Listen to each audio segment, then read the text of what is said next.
आज सबसे पहले बात करते हैं प्रधानमंत्री नरेंद्र मोदी के इजराइल दौरे की। इस यात्रा के दो हिस्से हैं। एक, भारत और इजराइल मिलकर लेटेस्ट वेपन्स डेवलप करेंगे, आधुनिक हथियारों का जॉइंट प्रोडक्शन करेंगे। इजराइल सिविल न्यूक्लियर सेक्टर में भारत के साथ मिलकर काम करेगा। इजराइल की एग्रीकल्चर टेक्नोलॉजी भारत में आएगी। भारत के गांव में विलेज एक्सीलेंस सेंटर खुलेंगे। और इसका दूसरा हिस्सा है आतंकवाद के खिलाफ लड़ाई में दोनों देशों के इकरार का, गाजा पर मोदी के स्टैंड का।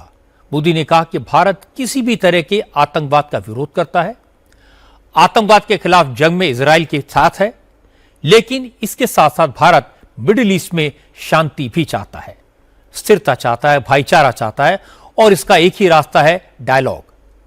इसलिए संघर्ष के बजाय बातचीत से समाधान निकालने की हर कोशिश को भारत सपोर्ट करेगा। इजराइल के प्रधानमंत्री बेंजामिन नेतन्याहू ने भी मोदी को अपना सच्चा दोस्त और इजराइल का हितैषी बताया। भारत के साथ मिलकर काम करने की इच्छा जताई। नेतन्याहू ने आज सबके सामने अपनी पर्सनल लाइफ का एक राज भी उजागर किया, जो मैं आपको बताऊंगा। लेकिन मोदी की सफल यात्रा से मिर्ची किसको लगी? मोदी के इजराइल यात्रा का विरोध किसने किया? इजराइल में मोदी के सम्मान पर किसने ऐतराज जताया? किसने मोदी को शैतान का दोस्त और मुसलमानों का दुश्मन बताया? ये सब भी आपको बताऊंगा आज की बात में। लेकिन पहले आपको यह बताता हूं कि आज भारत और इजराइल के बीच कौन कौन से समझौते हुए, जिससे आपको अंदाजा लगेगा कि मोदी का यह विजिट कितना इंपॉर्टेंट था। आज भारत और इजराइल ने अपनी साझेदारी को स्पेशल स्ट्रेटेजिक पार्टनरशिप बनाने का फैसला किया। दोनों देशों ने 27 समझौतों और मेमोरेंडम ऑफ अंडरस्टैंडिंग्स पर दस्तखत किए।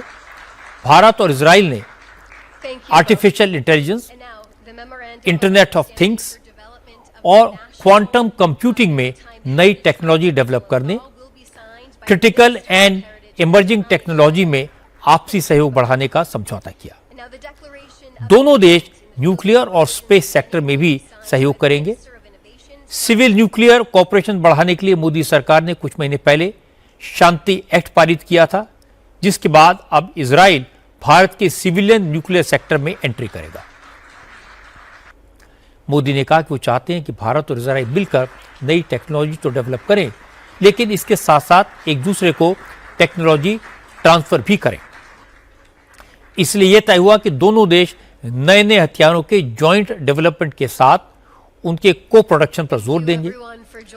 इजराइल भारत में अपने सेंटर ऑफ एक्सीलेंस की संख्या बढ़ाकर 100 तक पहुंचाएगा। अब खेती की इजरायली तकनीक भी भारत में आएगी।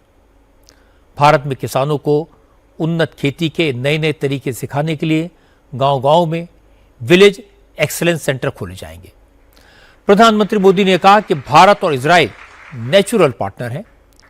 इजराइल एडवांस टेक्नोलॉजी में अव्वल है, तो भारत के पास टैलेंट का डिविडेंड है। इसलिए भारत और इजराइल का सहयोग दोनों देशों के लिए विन विन सिचुएशन है।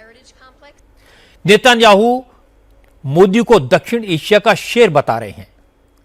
इजराइल के राष्ट्रपति भारत की तरक्की पर हैरानी जता रहे हैं, लेकिन हमारे देश में विरोधी दल और मुस्लिम संगठन मोदी के इजराइल विजिट का विरोध कर रहे हैं। कांग्रेस ने तो मोदी को इजराइल की ज़ायनिस्ट लॉबी का रोबो बता दिया। कांग्रेस ने कहा कि अमेरिका ईरान पर हमले की तैयारी कर रहा है, इसलिए नेतन्याहू ने मोदी को इजराइल आने का इनविटेशन दिया और मोदी दौड़े दौड़े इजराइल चले गए। सीपीएम के महासचिव एमए बेबी ने कहा कि मोदी का इजराइल दौरा फिलिस्तीन की जनता के साथ गद्दारी है और भारत हमेशा फिलिस्तीन के साथ खड़ा रहा है। All India Muslim personal law board ने भी मोदी के इजराइल दौरे को लेकर मुसलमानों की भावनाएं आहत होने की बात की। मुस्लिम पर्सनल बोर्ड के मेंबर कासिम रसूल इलियास ने कहा कि इजराइल के प्राइम मिनिस्टर फिलिस्तीनियों के नरसंहार के मुजरिम हैं। उनके खिलाफ इंटरनेशनल क्रिमिनल कोर्ट से वारंट जारी है, फिर भी मोदी उनके देश चले गए। फिलिस्तीनियों के अधिकार का मुद्दा नहीं उठाया, ये शर्मनाक है। लेकिन राहुल गांधी किसी भी तरह नरेंद्र मोदी की इमेज को खराब करना चाहते हैं। इसके लिए किसी भी हद तक जा सकते हैं। आज बीजेपी ने इसके कुछ सबूत सामने रखे। बीजेपी के नेताओं ने दावा किया कि कांग्रेस ने दिल्ली में हुए एआई ग्लोबल इंपैक्ट समिट को बदनाम करने के लिए बड़ी साजिश रची थी। इसके लिए बाकायदा कांग्रेस की तरफ से सोशल मीडिया इन्फ्लुएंस को अप्रोच किया गया था। पैसे का लालच देकर एआई समिट को बदनाम करने वाले वीडियो बनाने के लिए कहा था। कांग्रेस मीडिया सेल ने इन इन्फ्लुएंसर से कहा था कि वो एआई समिट को फ्लॉप शो बताने वाली वीडियो बनाकर सोशल मीडिया पर पोस्ट करें, लेकिन कुछ सोशल मीडिया इन्फ्लुएंसर्स ने कांग्रेस का प्रस्ताव ठुकरा दिया और यह बात पूरी दुनिया के साथ शेयर कर ली। आज करीब 15 सोशल मीडिया इन्फ्लुएंसर्स के वीडियो सामने आए। सबने कहा उन्हें एआई समिट के खिलाफ वीडियो बनाने के लिए कांग्रेस की पीआर टीम ने कांटेक्ट किया था और बदले में पैसे देने की बात कही थी। एआई समिट में शर्मनाक हरकत करने वालों की गिरफ्तारी को लेकर आज हिमाचल प्रदेश की पुलिस और दिल्ली पुलिस आमने सामने आ गई। दिल्ली पुलिस ने हिमाचल से एआई समिट में हंगामा करने वाले 3 आरोपियों को अरेस्ट किया। उन्हें दिल्ली में कोर्ट के सामने पेश किया। अदालत ने तीनों को 3 दिन के लिए पुलिस कस्टडी में भेज दिया। लेकिन इससे पहले आरोपियों की गिरफ्तारी को लेकर दिल्ली पुलिस और हिमाचल पुलिस के बीच पूरी रात हाई वोल्टेज ड्रामा हुआ। दिल्ली पुलिस को पता लगा था कि एआई समिट में हंगामा करने वाले यूथ कांग्रेस के 3 नेता हिमाचल प्रदेश के शिमला के पास रोहड़ू में जाकर छुप गए हैं। दिल्ली पुलिस की एक टीम सादी वर्दी में पहुंची। रिजॉर्ट से अमेठी के सौरभ सिंह, सुल्तानपुर के अरबाज खान और मध्य प्रदेश के सिद्धार्थ अवधूत को गिरफ्तार किया। पुलिस ने रिजॉर्ट के सीसीटीवी कैमरों का डीवीआर भी अपने कब्जे में ले लिया। जैसे ही दिल्ली पुलिस आरोपियों को लेकर निकली तो रिजॉर्ट के मालिक ने हिमाचल प्रदेश की पुलिस को इन्फॉर्म किया।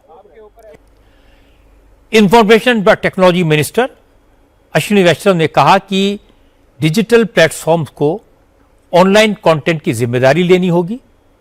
इस बात का ख्याल रखना होगा कि उनके प्लेटफॉर्म्स पर डीप फेक और एआई से क्रिएटेड फर्जी कंटेंट पोस्ट ना हो। आज दिल्ली में डिजिटल कंटेंट प्रोड्यूस करने वाले कॉन्क्लेव में अश्विनी वैष्णव ने कहा कि एआई के जमाने में सिंथेटिक और डीप फेक कंटेंट का खतरा बढ़ता जा रहा है। फैक्ट चेकिंग की चुनौती लगातार बढ़ती जा रही है। ऐसे में ऑनलाइन प्लेटफॉर्म को बहुत सावधान रहना होगा। ऐसा सिस्टम बनाना होगा जिससे उनके प्लेटफॉर्म पर गलत या मिसलीडिंग कंटेंट सर्कुलेट ना हो। बच्चों और आम जनता को नुकसान पहुंचाने वाला कंटेंट पब्लिश ना हो। अश्विनी वैष्णव ने ऑनलाइन प्लेटफॉर्म को यह सलाह दी कि वो कंटेंट क्रिएटर्स को बेहतर कॉम्पनसेशन दें, मुनाफे में क्रिएटर्स को हिस्सेदारी दें, तभी ओरिजिनल कंटेंट क्रिएट करने वालों को एनकरेजमेंट मिलेगा। अब बात योगी आदित्यनाथ के जापान दौरे की। आज योगी आदित्यनाथ ने बताया कि 2 दिन के दौरे में उन्हें जापान से यूपी में 1.5 लाख करोड़ रुपए के इन्वेस्टमेंट के प्रपोजल मिले हैं। जापान के कारोबारियों के साथ उन्होंने 90,000 करोड़ रुपए के एमओयू साइन किए हैं। योगी ने कहा अगर इनमें से आधे भी ग्राउंड पर आए तो कम से कम 5 लाख लोगों को रोजगार मिलेगा। आज योगी को जापान में भारतीय संस्कृति के दर्शन भी हुए। योगी जब जापान में बसे भारतीय समुदाय के लोगों से मिलने पहुंचे तो उनका स्वागत जय सिया राम और हर हर महादेव के नारों से। अब बात महाराष्ट्र की। आज महाराष्ट्र की deputy chief minister Sunetra Pawar को एनसीपी का नेशनल प्रेसिडेंट इलेक्ट कर लिया गया। एनसीपी ने यह भी ऐलान किया कि सुनेत्रा पवार के इस्तीफे से राज्यसभा की जो सीट खाली होगी उस पर अजीत पवार के बेटे पार्थ पवार को राज्यसभा में भेजा जाएगा। आज अजीत पवार के निधन को 1 महीना पूरा हो गया। आज एनसीपी की राष्ट्रीय परिषद की मीटिंग हुई। प्रफुल्ल पटेल ने सुनेत्रा पवार को पार्टी का राष्ट्रीय अध्यक्ष बनाने का प्रस्ताव रखा, जिसे सर्वसम्मति से मंजूर कर लिया गया। प्रफुल्ल पटेल ने कहा कि अजीत पवार के निधन के बाद पार्टी के राष्ट्रीय अध्यक्ष पद को लेकर कुछ लोगों ने भ्रम फैलाने की कोशिश की थी, लेकिन पार्टी के किसी कार्यकर्ता के मन में कभी कोई संशय ही नहीं था। सब चाहते थे सुनेत्रा पवार पार्टी का नेतृत्व करें और आज कार्यकर्ताओं की इच्छा पूरी हो गई। महाराष्ट्र में आज नीतीश राणे के बयान पर भी काफी सियासत हुई। फडणवीस की सरकार में मंत्री नीतीश राणे ने आज कह दिया कि मदरसों में कट्टरपंथी तैयार होते हैं। उन्होंने मदरसों को आतंकवादी तैयार करने के अड्डे बता दिया। असल में आज सिंधु दुर्ग के एक मदरसे का वीडियो सामने आया जिसमें मदरसे में पढ़ाने वाले मौलवी 2 अनाथ बच्चों को बुरी तरह पीटते दिखाई दे रहे हैं। मौलवियों की हैवानियत देखकर लोगों में नाराजगी है। पुलिस ने इस वीडियो की जांच शुरू कर दी है। इसके बारे में नितेश राणे से भी सवाल पूछा गया तो उन्होंने कहा कि मदरसे शरिया कानून के हिसाब से चलाए जा रहे हैं, इसलिए अब मदरसों के खिलाफ कार्रवाई करने का वक्त आ गया है। अब बात बिहार की। होम मिनिस्टर अमित शाह 2 दिन के बिहार दौरे पर हैं। आज बिहार में अमित शाह ने घुसपैठियों की बात की। कहा कि बिहार ने घुसपैठियों को बीजेपी ने चुन चुनकर बिहार से देश के बाहर निकालने का वादा किया था। वो चुनावी वादा नहीं था, बीजेपी से पूरा करके दिखाएगी। इस पर काम शुरू हो चुका है। एसआईआर में भी घुसपैठियों की पहचान हुई है, अब ग्राउंड पर भी होगी। बिहार सरकार ने डीएम और एसपी से इस बारे में एक्शन प्लान बनाने को कह दिया है। बॉर्डर के 10 किलोमीटर अंदर तक जितने भी इलीगल एनक्रोचमेंट्स हैं सबको गिराया जाएगा। और इसके बाद अमित शाह ने डेमोग्राफी चेंज की बात की। उन्होंने कहा कि डेमोग्राफी चेंज की सबसे ज्यादा प्रॉब्लम बिहार, बंगाल और झारखंड में दिख रही है। अमित शाह ने कहा कि इस बार बंगाल में बीजेपी की सरकार बनेगी, उसके बाद बंगाल को भी घुसपैठियों की प्रॉब्लम से निजात मिल जाएगी। आज सुप्रीम कोर्ट ने एनसीईआरटी की 8वीं क्लास की उस किताब पर पूरी तरह पाबंदी लगा दी जिसमें करप्शन इन जुडिशरी नाम का चैप्टर जोड़ा गया था। आज इस मामले में chief justice of India justice Suryakant ने एनसीईआरटी को जमकर फटकार लगाई।